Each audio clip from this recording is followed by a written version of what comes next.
दोस्तों नमस्कार, मैं उदयवंश सिंह। आप देखना शुरू कर चुके हैं नए समता न्यूज। आज हम मुरैना जिले के करुणा मैत्री बुद्ध विहार सेमी बुद्ध विहार पर हैं। आज हमारे साथ में श्रद्धा तिलक भंते जी हैं, जो मुरैना के सुप्रसिद्ध भंते जी हैं।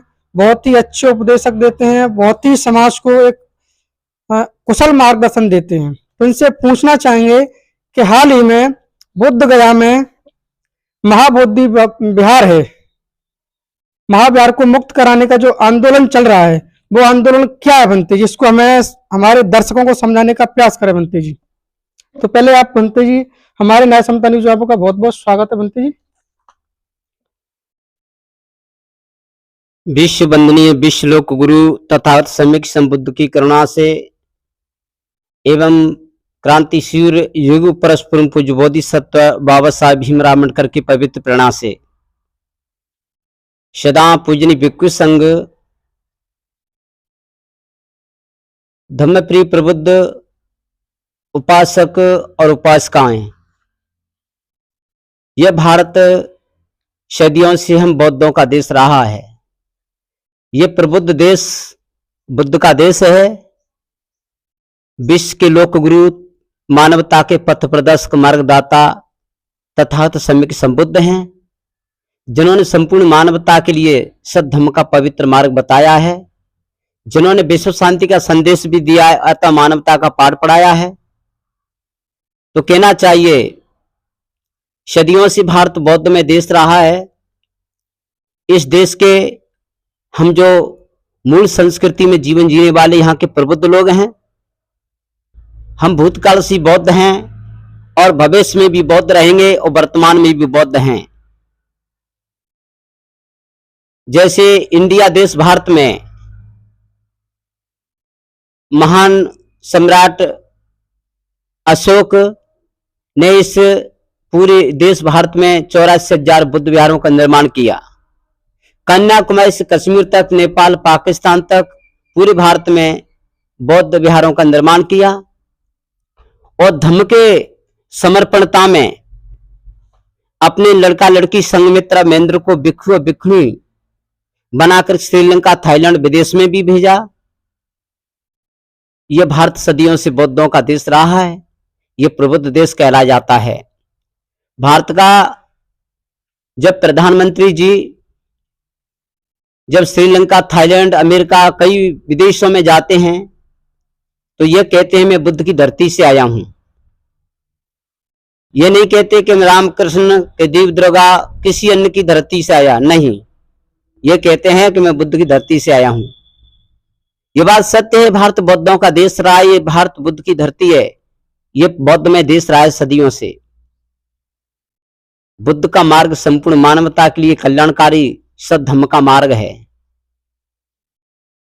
तो कहना चाहिए, बुद्ध गया में बिहार प्रदेश में बुद्ध गया महाबोधि बुद्ध विहार हम बौद्धों का धम्म स्थल है, जिस पे पंडितों ने अपना कब्जा बना रखा है बहुत समय से। उस कब्जा को हटाएं और बुद्ध विहार हमें सौंपें, क्योंकि ये भी कहने की बात है कि ये लोगों के 4 धाम 4 तीर्थों पे हमारा कोई हक अधिकार भी नहीं है। आज किसी बौद्ध ने कि मंदिरों पे अधिकार जमाया हो तो कहो। तो इन लोगों ने हमारे बुद्ध विहार पर अपना कब्जा जमा रखा है, तो हमारे बुद्ध विहार पर कब्जा क्यों करना चाहिए? हमारे बुद्ध विहार को खाली करो, बुद्ध विहार हमें दो। हम बौद्धों का धर्मस्थल है, हम बौद्धों का बुद्ध विहार है। इसी प्रकार ये हिंदू पद के मनुवादी लोगों ने जब बुद्ध विहार पर कब्जा कर रखा है, तो बौद्धों का धर्मस्थल है, हिंदुओं का नहीं। तो हमारी ये क्रांतियां बहुत समय से चलती चली आ रही है। आज वो इस समय में बुद्ध गया में दूर दरार से देश विदेशों से बौद्ध भिक्षु आ रहे हैं और उपासक और उपासिकाएं, धम्मनिष्ठ प्रबुद्ध भाई और बहन सभी अपने बुद्ध विहार टेम्पल की सुरक्षा के लिए, कब्जा से मुक्त कराने के लिए, ब्राह्मणों ने जो कब्जा बना रखा है उससे मुक्त कराने के लिए हमारे सभी उपासक उपासिकाएं, धम्म गुरु भंते भिक्षु संघ वहां पर पहुंच चुका है। तो ये क्रांति हमारी इस समय में बहुत जारी है, जहां पर ये पूरा भारत बौद्धों का देश रहा है। जहां देश में खुदाई होती है वहां बुद्ध की मूर्ति निकलती है। तो ये पूरी जानकारी और पहचान होती है कि भारत सदियों से बौद्धों का ही देश रहा है। तो हमारा यही कहना है, बाबा साहब अम्बेडकर ने 10 लाख लोगों को लेकर के नागपुर की दीक्षा भूमि पर जब बौद्ध धर्म की दीक्षा ली थी, तो बाबा साहब ने यही कहा था कि मैं ऐसे मार्ग ऐसे धर्म को अपनाऊंगा जो संसार के लिए मानवतावादी और कल्याणकारी है, जिसमें जाति वर्ण व्यवस्था ऊंच नीच असमानतावादी व्यवस्था का कोई लेस मात्र बंधन नहीं है। बुद्ध का मार्ग स्वतंत्र और महान है, जो मानवता के लिए कल्याणकारी है। बाबा साहब ऐसे महामानव जो विश्व के विद्वान माने जाते हैं, 32 डिग्री के मालिक माने जाते हैं, ऐसे महामानव ने तथागत सम्यक संबुद्ध के पवित्र धम्म का अनुसरण किया। बाबा साहब के दीक्षा गुरु बर्मा के चंद्रवी माथुर भंते ने 10 लाख लोगों के बीच में बाबा साहब को धम्म दीक्षा दी, 10 लाख लोगों को धम्म दीक्षा दिलाई। बाबा साहब ने हमें 22 प्रतिज्ञा भी दी। इसी प्रकार पुनः बाबा साहब ने बौद्ध धर्म में भारत को बौद्ध धर्म जागरूक करने के लिए वो क्रांति, वो आंदोलन, वो प्रेरणा लोगों के बीच में जागरूक की थी। इस तरह से हमारा यही कहना है कि हमारा बुद्ध विहार, महाबोधि बुद्ध विहार खाली किया जाए, कब्जा को हटा दिया जाए, बुद्ध विहार हम बौद्धों का है, हमें सौंपा जाए। हमारी ये क्रांति है। जब तक हम बौद्धों का ये काम न होगा, जब तक हम सांस नहीं ले पाएंगे। हम अपने प्राण देने भी के लिए नौछावर भी हैं। हमारे बौद्ध भिक्षु, हमारे उपासक उपासक सभी अपने महाबोधि बुद्ध विहार के माने आंदोलन के कब्जा से मुक्त करने के लिए वो सभी वहां पर पहुंच चुके हैं। हमने भी ग्वालियर में, मुरैना जिले में भी कलेक्टर को ज्ञापन दिया है। हर प्रदेश प्रांतों में सभी हमारे भिक्षुओं ने, हमारे उपासक उपासिकाओं ने जिस जिस प्रदेश प्रांतों में रह रहे हैं, सबने माने कलेक्टर को ज्ञापन, राष्ट्रपति के प्रति ज्ञापन दिया है। तो हमारा यही कहना, हमारा महाबोधि बुद्ध विहार कब्जा से मुक्त कर किया जाए और अपने कब्जा को हटाएं। यह हमारा बुद्ध विहार है, ब्राह्मणों का नहीं।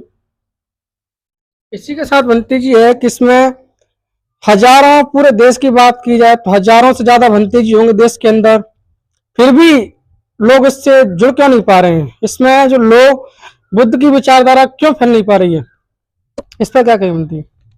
ऐसा है, जहां जहां प्रांत प्रदेशों में जो बुद्ध विहार हैं, जहां पर भिक्षु धर्मगुरु रहते हैं, वहां के उपासक उपासिकाओं में बुद्ध के धर्म की पवित्र शिक्षा और ज्ञान उनको देशना से उन्हें प्रभावित करके धर्म के पथ पर डगाने के लिए प्रेरणा दे रहे हैं, जो उनके कल्याण उत्थान के लिए बुद्ध के सच्चे धर्म का संदेश दे रहे हैं। और कहीं कहीं ऐसे प्रांत प्रदेश हैं जहां पर भिक्षु नहीं पहुंच पाते हैं, वहां बुद्ध विहार भी नहीं है। और ये भी बात है कि जो मनुवादी व्यवस्था है, जिससे लोग मानसिक गुलाम बने बैठे हैं, किसी कर्ता को खुदा, किसी कर्ता ईश्वर ब्रह्म को मान करके उस मानसिकता के मानसिक गुलाम बने हुए लोग हैं। उन्हें बुद्ध और बाबा साहब की विचारधारा से बड़े दूर हैं। वे उस व्यवस्था के शिकार हैं जो अछूत शूद्र जाति वर्ण व्यवस्थाओं से जकड़े भय स्वाभिमान सम्मान का जीवन नहीं जी पाते। उस व्यवस्था के मानसिक शिकार हैं जो ईश्वर को, ब्रह्म परमात्मा को अपना मालिक, अपना इष्टत्व मान बैठे हैं। लेकिन तथा बुद्ध ने तो यह कहा है, तुम खुद के खुद मालिक हैं, तुम्हारे ऊपर कोई दूसरा मालिक नहीं। तथा तो नैतिकता शिष्टाचार जो मनुष्य के लिए हितकर है, पंचशीलों का मार्ग बुद्ध मानवता के लिए हितकर है, अष्टांगिक मार्ग मानवता के लिए हितकर है, 10 पारमिताओं का मार्ग मानवता के लिए हितकर है, शीलों का मार्ग, प्रज्ञा का मार्ग, समाधि का मार्ग, यह बुद्ध के पवित्र धर्म का ज्ञान मान मात्र के लिए हितकर है। तो कहना चाहिए कि बुद्ध का धर्म जहां जहां कई प्रदेश इलाकों में जागरूक क्यों नहीं हो पा रहा है कि भिक्षु लोग कम हैं, बुद्ध विहार बहुत हैं। आज नए नए बुद्ध विहार भी बन रहे हैं, लेकिन भिक्षु नहीं है रहने के लिए। जब भिक्षु बनने के लिए दान उपासक भाई बहन करेंगे, तब नए जीवन में नए भिक्षु आएंगे, तो बुद्ध विहारों पे बैठ के बुद्ध के मार्ग पे चलेंगे और स्वयं का कल्याण करेंगे। संसार मानव जन कल्याण के लिए बुद्ध के पवित्र धर्म का संदेश और देशना करके मानवता के लिए बुद्ध के मार्ग का उपदेश करेंगे, उनके कल्याण का मार्ग बताएंगे। तो कहना यह चाहिए कि कई भिक्षु लोग तो अपने आप में वहां तक सीमित हैं जो घर से भी बाहर निकलना असमर्थ हो जाता है। लेकिन कई भिक्षु इतनी सामाजिक क्रांति, धम्म के पवित्र आंदोलन को लेकर के, मानव कल्याण के लिए धम्म का पवित्र संदेश लेकर के और लोगों के बीच में अपना देशना उपदेश करके बुद्ध के पवित्र उपदेशों को लोगों के बीच में प्रसारित करते हैं, स्वयं का कल्याण करते हैं, जन समाज के लिए धम्म का पवित्र उपदेश भी कर रहे हैं। और कई कई भिक्षु लोग हैं इतने जागरूक नहीं है, चीवर पहना है लेकिन इतनी जागरूक नहीं है तो लोगों को धम्म का उपदेश नहीं दे पाते। कई कई भिक्षु हैं बहुत ही क्रांति कर रहे हैं, धम्म में बहुत ही गतिमान होकर के लोगों के कल्याण के लिए धम्म का उपदेश कर रहे हैं, कैडर प्रशिक्षण भी दे रहे हैं और जगह जगह उपासक भाइयों को देशना कर रहे हैं। इसी तरह से लेकिन जो मनवादी व्यवस्था है वो बहुत ही इतना अपना रूप ले चुकी है कि उससे हमारे भाई बहन कई जगह इतनी मानसिक गुलाम बने बैठे हैं, जो जाति वर्णता से भी और मानसिक गुलाम से भी इतने दयनीय जीवन जकड़ा हुआ है कि भी अपने आप को भी भूल गए, अपनी संस्कृति को, अपने इतिहास को भूल गए, अपने भारत बौद्धमय देश की स्थिति को भी भूल गए, अपने इतिहास को, अपनी संस्कृति को भूल गए। इतने मानसिक बंधन में बंधे हुए लोग हैं जो ईश परमात्मा का गीत भी गाते हैं, देवी दुर्गाओं की मान्यता करते हैं, बाढ़ पत्र पूजा पाठ कर्मकांड आडंबर पाखंड अनुमान अंधविश्वास में इतने पाखंड आडंबर में चलते चले जा रहे हैं, रूढ़वाद में भाष मानंदियों में इतने उलझते चले जा रहे हैं कि इन्हें अपने मानवता का कोई अस्तित्व नहीं समझ पाते हैं। इतने मानसिक बुद्धि से इतने गुलाम बन चुके हैं लोग। भारत के जो मूल निवासी हैं, जो भारत की संस्कृति में जन्मने वाले प्राचीन सी बौद्ध में रहे हैं भूतकाल से और वर्तमान में बौद्ध रहे हैं और भूत और भविष्य में भी बौद्ध रहेंगे। लेकिन कहीं कहीं ये भी कहना उनको अपने इतिहास की, अपनी संस्कृति का ज्ञान हो जाएगा, मतलब प्राचीन सी बौद्ध हैं और भविष्य में भी बौद्ध रहेंगे, वर्तमान में बौद्ध हैं। लेकिन इतिहास, संस्कृति, ये धम्म का पवित्र स्वराज्य, धम्म का शासन उनको जानकारी में आ जाए तो इन लोगों को पहचान हो जाना चाहिए कि हम इस देश के स्वाभिमान सम्मान का जीवन जीने वाले प्रबुद्ध लोग हैं।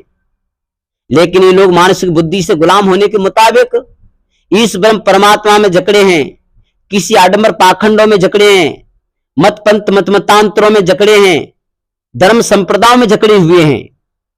इसी तरह से ये लोग अनेक मतभेदों में उलझे हुए हैं। अब बुद्ध की विचारधारा से ये लोग बड़ी दूर हो चुके हैं। बाबा साहेब न होते इस देश में तो भारत से बौद्ध धर्म लुप्त हो जाता था। धर्मपाल अनागर श्रीलंका से इंडिया में आए, उन्होंने बुद्ध विहारों का भ्रमण किया, बुद्ध विहारों की खोज करी, तलाश किया कि कहां पर बुद्धों के धर्म स्थल हैं। और होंगसोंग चीन से इंडिया भारत में आए, उन्होंने बौद्ध विहारों की खोज तलाश करी कि बुद्ध विहार कहां पर हैं बौद्धों की। ये सभी खोज तलाश हम बौद्धों के धर्म स्थलों को इन खोजियों ने हमको ये खोज करके दिए कि ये विरासत, ये बौद्धों की, भारत बौद्धों का देश रहा है, प्रबुद्ध देश रहा है। इसको कितना अस्त व्यस्त किया, इसकी इस संस्कृति को कितना नष्ट बर्बाद किया है। बाबा साहब ने हमको, बाबा साहब धम्म नहीं दे जाते तो धम्म भारत से लुप्त हो जाता था। बाबा साहब ने वो क्रांति, वो आंदोलन वो किया है नागपुर की दीक्षा भूमि पर कि 10 लाख लोगों के बीच में बाबा साहब ने बौद्ध धर्म की दीक्षा लेकर के 10 लाख लोगों को धर्म की दीक्षा दिलवाया। अब भारत में बौद्ध धर्म की गति बढ़ती जा रही है, बौद्ध भिक्षु नए जीवन में आ रहे हैं और उपासक उपासिका धर्म के मार्ग पर चल रहे हैं। लेकिन हमारे बौद्ध विहारों का जो व्यवस्था है ये पंडित मनुवादियों के हाथ में ये कब्जा बना बैठे हैं। ये हमको अब जागृति में आना है, क्रांति में आना है, आंदोलनों में आना है। ये सब क्रांति हमको अपने आजाद, अपने बुद्ध विहारों को आजाद कराने के लिए, स्वतंत्र और कब्जा से छुटकारा मुक्त कराने के लिए अब हमें क्रांति करनी होगी। इस तरह से ये क्रांति हमारी जारी रहेगी जब तक हम अपने महाविहारों को मुक्त नहीं करा पाएंगे, जब तक हम क्रांति हमारी जारी रहेगी और हम पीछे नहीं हटेंगे। साथ में ही बताते हैं कि तथा सम्राट अशोक ने 84,000 बुद्ध विहारों का 84,000 स्तूपों का निर्माण करवाया। पर लेकिन आज देखते हैं तो ये बनते जी, क्या वास्तव में भारत के अंदर ये मौजूद है 84,000 बुद्ध विहार, 84,000 स्तूप? इस पर क्या कहेंगे? कन्याकुमारी कश्मीर तक, नेपाल पाकिस्तान तक बुद्ध विहार बहुत जगह 84,000 बुद्ध विहार बनवाए हैं। कई कई जगह खंडर भी पड़ी हुई हैं। कई कई बुद्ध विहार को संभाल के रखा है। माननीय शासन भारत सरकार ने बुद्ध विहारों को कई कई सुरक्षा में रखा है। लेकिन आज जो सत्ता मनुवादी सत्ता होने से, लेकिन हमारे विहारों पर मनुवादी लोगों ने अपना कब्जा जो बना रखा है। अब उन बुद्ध विहारों को देखा जाता है तो उनकी स्थिति बहुत ही ऐसी स्थिति है कि उन्होंने एक अपना पैसे कमाने का धंधा बनाया है और बुद्ध की विचारधारा में इतना मिलावटी, इतना खेर बदल कर दिया गया है। हमारे लोग भरमाए गए और गुमराह कर दिए गए हैं और तथा बुद्ध को 24 अवतार में हमारे विष्णु का अवतार बुद्ध को बता रहे हैं। ऐसी कई तरह हमारे लोगों की मानसिक बुद्धि को फेरा गया है। जितने बुद्ध विहार हैं, कई कई बुद्ध विहारों पे लोगों ने कब्जा बना रखा है। कई जो बुद्ध विहार हमारे खंडर भी पड़े हुए हैं। अब हम अपनी संस्कृति को, अपने इतिहास को, हमें जानकारी हो चुका है कि हमें अपने इतिहास और संस्कृति को जिंदा रखने के लिए पुनः हमको जीवित करना है, पुनः हमें जागरूक करना है। हमने बुद्ध विहार की खोज तलाश करके हमें पुनः भारत को बौद्ध में करने की दिशा में हमें अपनी दौड़ करना है। देश में बात की जाए तो दो ही विचारधारा ज्यादा चलती हैं, ज्यादा सक्रिय रहती हैं, या तो तथागत बुद्ध की विचारधारा है या हिंदूवादी विचारधारा है। तो इसमें बात करते हैं कि तथागत बुद्ध की विचारधारा क्या संदेश देना चाहती है देश के अंदर, देश में क्या लागू करना चाहती तथागत बुद्ध की विचारधारा, और इधर दूसरी तरफ है हिंदू विचारधारा, हिंदूवादी विचारधारा। इन दोनों में अंतर क्या है विचारधाराओं में, बताइए बनते। तथा बुद्ध की विचारधारा मानव को विश्व शांति का संदेश और मानवता का पाठ पढ़ाने की लिए है। भजन हिता और भजन सुखा का संदेश है, जो संसार में बहुत जनों के हित के लिए, बहुत जनों के कल्याण के लिए बुद्ध का पवित्र धर्म का ज्ञान और मार्ग है, जो संपूर्ण मानवता के लिए है। बुद्ध ने संसार को शीलों का मार्ग दिया है। बुद्ध ने संसार में अष्टांग मार्ग दिया है। बुद्ध ने संसार में 10 पारमिताओं का मार्ग दिया है। शील, समाधि, प्रज्ञा, करुणा, मैत्री का मार्ग दिया है। जो संसार में बुद्ध का मार्ग ऐसा है जो इंसान को इंसान समझता है, मानव को मानव जाना जाता है। मानव को ऊंच नीच और भेदभाव, जाति, वर्ण व्यवस्थाओं से नहीं तोला जाता है। मानव को गुणों से और उनसे, सदाचार से और शीलों से और नैतिकता से मनुष्य को जाना जाता है। लेकिन मनुवादी विचारधारा में, हिंदू धर्म के अंदर में मानव को जातियों से तोला जाता है, वर्ण व्यवस्था से तोला जाता है और मनुष्य को अछूत शूद्र बनाए रखते हैं। मानव के गुणों का कोई महत्व नहीं। हिंदू के धर्म जाति वर्ण व्यवस्था का महत्व रहता है। जबकि तथा बुद्ध ने यह कह दिया है कि जिन मनुष्य का मन पवित्र हो, जिनके आचरण शुद्ध होते हैं, उस व्यक्ति को पाठ पूजा की आवश्यकता नहीं। लेकिन हिंदू धर्म में पाठ पूजा के लिए आडंबर इतना बड़ा किया जाता है कि लोग पाठ पूजा के आधार पर इतना धन कमाने के लिए इतना बड़ा धंधा बना लेते हैं, इतना बड़ा रोजगार एक बना लेते हैं कि मूर्ति पूजा पाठ में आडंबर पाखंडों से मूर्ति की ओट में धंधा पैसे कमाने का बना लेते हैं। और इन लोगों ने ये भी कहने की बात है, तथा बुद्ध ने ये कहा कि तुम संसार में खुद के खुद मालिक है, तुम्हारे ऊपर कोई दूसरा मालिक नहीं। जब मनुष्य अपने स्वयं अस्तित्व को जानता है, जब स्वयं व्यक्ति अपने आप को पा लेता, अपने को खोज लेता, अपने को जान लेता है, सृष्टि का सपूत, कुदरत का सपूत मानव है और संसार में मानव यही मालिक बनकर संसार में माने मनुष्य इस संसार में दूसरे का हितकर है, स्वजाति है, कोई विजाति नहीं। मनुष्य जाति सर्वोपरि है। मनुष्य जाति एक ऐसा जीवन है जो संसार में समानता, मानवता, बंधुत्व, भाईचारे पर बुद्ध का मार्ग आधारित है। मनुष्य बुद्ध का मार्ग संसार के लिए, जिनके अंदर मानवीय गुण हो, मानवीय ज्ञान हो, मानवीय आचरण हो, ऐसा बुद्ध का मार्ग संसार के लिए समानता का है, हितकर है। लेकिन मनुवादी जो व्यवस्था है, हिंदू जो धर्म की व्यवस्था है, ये केवल जाति वर्ण व्यवस्था, ऊंच नीच असमानतावादी व्यवस्था पर आधारित है। हम स्वामी बने रहे, ये हमारे दास बने रहे, और हम मालिक बने रहे, ये हमारे माने गुलाम बने रहे। ये ऊंच नीच की भावना, असमानतावादी मान्यताएं इस हिंदू धर्म के अंदर में है।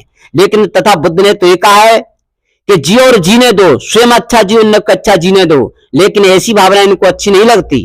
तथा बुद्ध का संदेश संपूर्ण इंसान के लिए यही कहा है कि स्वयं अच्छा जियो, अन्य को अच्छा जीने दो, जियो और जीने की भावना रखो।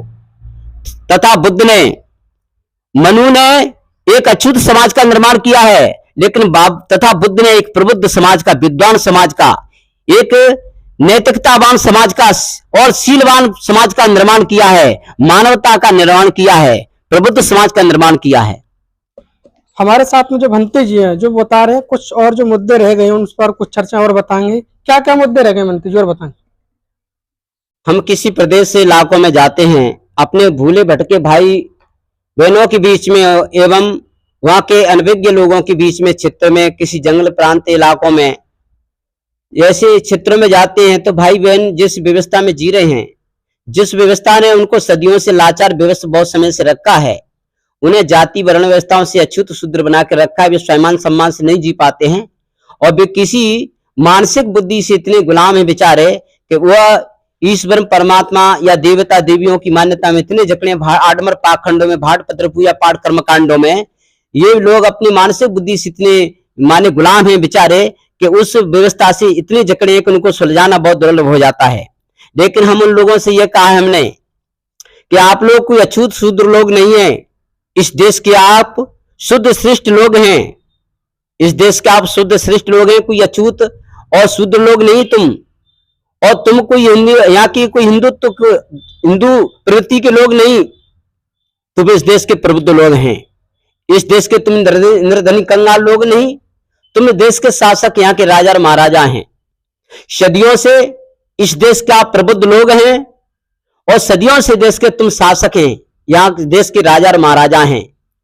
ये भारत बौद्धों का देश रहा है सदियों से, वहां पे देश के शासक हैं, सदियों से देश के राजा और महाराजा भी रहे हैं। आप कोई निर्धनी कंगाल लोग नहीं थे, आप यहाँ के धनवान बलवान सत्तावान लोग हैं, आप यहाँ के कोई अछूत शूद्र लोग नहीं थे, आप यहाँ के शुद्ध श्रेष्ठ लोग थे, आप कोई हिंदू नहीं, आप यहाँ के बौद्ध हैं और भूतकाल से तुम बौद्ध हैं, भविष्य में भी बौद्ध रहेंगे और वर्तमान में भी तुम लोग बौद्ध हैं। इस तरह से तथा बुद्ध कहते हैं कि जागने वाले आदमी को रात लंबी होती है, थकने वाले आदमी को योजन लंबा होता है, सद धम्म को सद ज्ञान को नहीं जान पाते हैं, उनको संसार का प्रपंच एवं आवागमन बहुत लंबा होता है। तथा बुद्ध कहते हैं राग से बढ़ के अग्नि नहीं, द्वेष से बढ़ के ग्रह नहीं और मोह से बढ़ के जाल नहीं, तृष्णा से बढ़कर नदी नहीं। तथा बुद्ध ने मानव कल्याण के लिए अंतर्हित में जो अपनी पवित्र देशना, अपनी गाथा में मानव कल्याण के लिए जो देशना की है, वो अपने धम्म पद में मानव कल्याण के लिए अपने उपदेश दिए हैं, जो संसार में मानवता के कल्याण के लिए बुद्ध के पवित्र उपदेश, पवित्र शिक्षा और देशना है। ये बात तो स्वाभाविक है कि बुद्ध कहते हैं जागने वाले आदमी को रात लंबी होती है। जब रात्रि में आदमी जगता है, रोगी हो या भोगी हो या जोगी हो या बागी हो, ये लोग जब रात्रि में जगते हैं तो रात्रि में ये तो प्राकृतिक नींद से जगने की बात है, लेकिन जो अज्ञान विद्या की नींद में सदियों से सोते चले आ रहे हैं, उस नींद से आदमी को जागरूक होना चाहिए। इसी प्रकार हमेशा व्यक्ति को अज्ञान विद्या की नींद से जगना चाहिए। ये प्राकृतिक नींद से जगना तो प्राकृतिक शारीरिक नींद है, लेकिन जो अज्ञान विद्या की नींद में सदियों से सोते चले आ रहे हैं, वो मानसिक बुद्धि से उस नींद से आदमी को जगना है, उस व्यवस्था से जागृत रहना चाहिए। इसके बाद में बुद्ध कहते हैं थकने वाले आदमी को योजन लंबा होता है, सद धम्म को सद ज्ञान को नहीं जान पाते हैं, उनको संसार का प्रपंच आवागमन बहुत लंबा होता है। जैसे व्यक्ति रास्ते मार्ग में जा रहा है, शरीर से असमर्थ हो गया, थक चुका है, किसी रास्ते मार्ग में किसी पेड़ वृक्ष की छांव में बैठ करके थकान को दूर करना चाहता है, अब जो जहां पहुंचना चाहता है वो मंजिल उसको बड़ी दूर पड़ जाती है। इसी प्रकार संसार में हर व्यक्ति जीवन की यात्रा कर रहा है, ये जीवन का सफर कर रहा है, लेकिन जीवन की यात्रा, जीवन का सफर करते हुए तो ये तो भौतिक यात्रा है, लेकिन अंतर की जीवन यात्रा जो व्यक्ति करता है, जो अंतर की खोज करके अंतर्मुखी होकर के अंतर की यात्रा करता है, वो व्यक्ति अपने को खोजता है, अपने को पाता है, अपनी स्थिति को प्राप्त होता है। वो व्यक्ति बोध ज्ञान प्राप्त करके, बोध ज्ञान प्राप्त करके वो बोधत्व को जब प्राप्त होता है, ऐसा व्यक्ति निर्माण पाने में, अनंत पद पाने में कुशल होता है। इसी तरह से जैसे सद्धम्म का ज्ञान नहीं है, सद्धम्म का मार्ग नहीं अपनाया है, जिन्हें सत्य ज्ञान की उपलब्धि नहीं है, जिन्हें चेतना को नहीं, चैतन्यता को नहीं जान पाया है, वो व्यक्ति असत्य ज्ञानों में बढ़ता है, कोई कर्ता मान्यता में उलझता है, वो निराधार अपनी आप को नहीं जान पाता है, अपने स्वरूप को नहीं समझ पाता है। इसी व्यक्ति को चाहिए अपने स्वरूप को समझे, अपने को पावे, अपने को जाने, अपने को पहचाने। जब व्यक्ति अपनेत्व को प्राप्त हो जाता है, जब स्वयं को प्राप्त कर लेता है, तो व्यक्ति अपने मानव पद को प्राप्त हो जाता है, वो व्यक्ति बुद्धत्व को प्राप्त हो जाता है। इसी तरह से संसार में तथा बुद्ध ने यही कहा है कि जब जगत के प्रपंच में वे लोग उलझते हैं, आवागमन में जगत के वे लोग जकड़ते हैं, जिन्हें सत्य धर्म का मार्ग नहीं अपनाया है, जिन्हें सत्य ज्ञान की उपलब्धि नहीं है। इसी तरह से हर व्यक्ति को चाहिए कि अपने सत्य ज्ञान, स्वयं स्वरूप का बोध पाना चाहिए और सत्य धर्म का मार्ग अपना के बुद्धि ज्ञान प्राप्त करते हुए आवागमन के बंधनों से छुटकारा पाना चाहिए और संसार के जगत के प्रपंच से मुक्त हो जाना चाहिए। तभी मानव कल्याण के लिए उनके बुद्धत्व पद प्राप्त होने पर व्यक्ति अपने निर्माण पाने में कुशल और श्रेष्ठ होगा।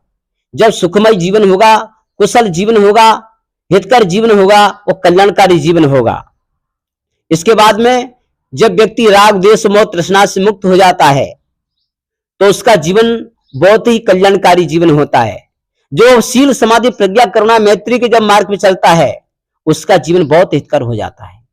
वह जीवन उसका बौद्धमय होता है, वो व्यक्ति जगत में प्रबुद्ध बनकर परम कल्याण करने में कुशल होता है। इसी तरह से चाहे भिक्षु हो या उपासक हो, बुद्ध का धम्म दोनों संघों के लिए श्रेष्ठ होता है। तथा बुद्ध ने दो संघ बनाए, एक उपासक संघ, भिक्षु संघ। भिक्षु लोग कासा वस्त्र चिन्ह धारण करके और बुद्ध शासन में जब आते हैं, जब श्राव संघ के सदस्य होते हैं, तो स्वयं का परम कल्याण करते, धर्म के पवित्र मार्ग पे चलते हैं, निर्माण परम पद पाते हैं, अनंत पद को प्राप्त होते हैं। उपासक संघ गृहस्थी मार्ग में रह करके धर्म के पवित्र मार्ग पे चलता है, शीलों का पालन करता है, समाधि ध्यान करता है, प्रज्ञा के मार्ग पे चलता है। जब व्यक्ति उपासक अपने पारमिता को पालन करता है, अष्टांग मार्ग पर चलता है, अपने जीवन में परम कल्याण करता है, निर्माण पद को प्राप्त होता है। तो संसार में तथा बुद्ध ने दो संघ बनाए, उपासक संघ, भिक्षु संघ। धम्मरथ को चलाने वाले चार पहिया होते हैं, भिक्षु संघ, भिक्षुणी संघ, उपासक संघ, उपासका संघ। ये चार संघ हैं, ये दो संघ हैं जो चार माने भिक्षु और भिक्षुणी है, उपासक उपासका है। ये चार व्यक्ति धम्म पथ पर चलते हैं, स्वयं का परम कल्याण करते हैं और दूसरे को परम कल्याण करने के लिए मार्गदर्शन करते हैं, देशना करते हैं, प्रचार प्रसार भी करते हैं। इसी प्रकार धम्म की शिक्षा इस चार लोगों पर माने लागू है। जब चारों लोग धम्म के पवित्र मार्ग पर चलते हैं, तब स्वयं का कल्याण करते हैं, तब संसार के लोगों को कल्याण का मार्ग बताते हैं, प्रेरणा देते हैं और उन्हें मार्गदर्शन करते हैं, उन्हें देशना करते हैं, उन्हें प्रचार प्रसार भी करते हैं। इसी तरह से संसार में बुद्ध का मार्ग महान है। बुद्ध के मार्ग में ऊंच नीच और भेदभाव, जैसे आप सभी जानते हो, कोई नदी किसी प्रदेश में बह रही हो या कोई नाला किसी प्रदेश में बह रहा हो, जब नाला और नदियां जब किसी बड़े समुद्र में जब समाहित हो जाते हैं, समुद्र का बहुत बड़ा विशाल रूप होता है, नदी नालों का छोटा रूप होता है। जब नदी और नाले दोनों ही समुद्र मिल जाते हैं, तो इनका अस्तित्व समाप्त हो जाता है। इसी तरह से वर्ण रूपी नाले और जाति रूपी नदियां जैसे लोहे को जंग नष्ट करती है, जातियों की जंग मानवता को नष्ट करती है, और वर्णों की बीमारी जो लगी हुई है वो मानवता को नष्ट करती है। इसी तरह से जब बुद्ध के विशाल धम्म रूपी समुद्र में जाति रूपी नदियां, वर्ण रूपी नाले जब समाहित हो जाते, तो इनका कोई अस्तित्व नहीं रहता, न वर्ण रहते न जातियां रहती हैं। मानव सर्वोपरि है।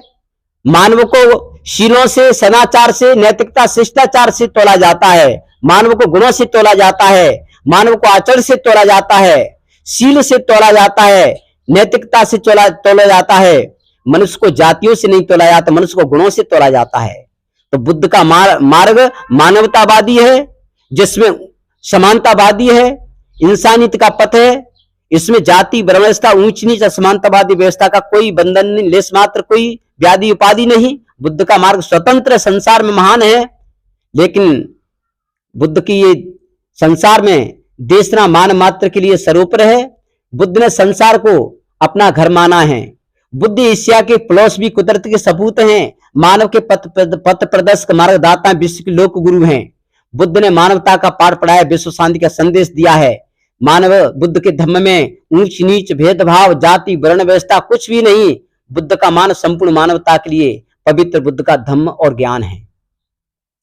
साधु साधु साधु।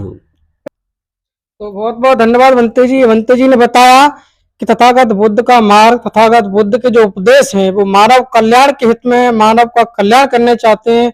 वो बोलते हैं कि अपने स्वयं जियो और दूसरे को भी जीने दो। तथागत दूसरी साइड में अगर जो विचारधारा की बात की जाए तो उसमें हिंदूवादी विचारधारा है, जिसमें लोग एक नफरतवादी, ऊंच नीच, असमानता की जिसमें बात होती है, वो विचारधारा है। सबसे देश में बात की जाए तो अच्छा वो धर्म और अच्छी इसकी विचारधारा, जिसमें समानता की बात हो, वो धर्म तथागत बुद्ध और उनका धम्म है, उससे प्रेरित हो। और बंते जी ने बताया तथागत महाबुद्ध विहार जो आंदोलन चल रहा है बुद्ध गया में, उसको मुक्ति कराने के लिए उसमें क्रांति चल रही है, उस क्रांति को आगे ले जाने के लिए पूरे देश के बंते जी एकजुट हो गए हैं। सभी बंते जी उस क्रांति में पूरे जगह से ज्ञापन दे रहे हैं वह बौद्ध विहार को मुक्ति कराने के लिए। जो ब्राह्मणों ने उस पर कब्जा कर लिया है, उस धर्म को उस बुद्ध विहार को मुक्ति कराने के लिए हर जगह से लोग आक्रोशित हैं। सब बंते जी लोग, उपासक उपासिकाएं, अनुयायी, सभी लोग वहां पर 1 महीने से जो आंदोलन चल रहा है उसमें सक्रिय हैं, वहीं पर धरना दे रहे हैं, आंदोलन कर रहे हैं। तो ऐसी खबरों को देखने के लिए हमारे साथ बनी रहिए। न्याय समता न्यूज को सब्सक्राइब करें और इसको फेसबुक पेज पर देख रहे तो उसको फॉलो कर लेना। धन्यवाद।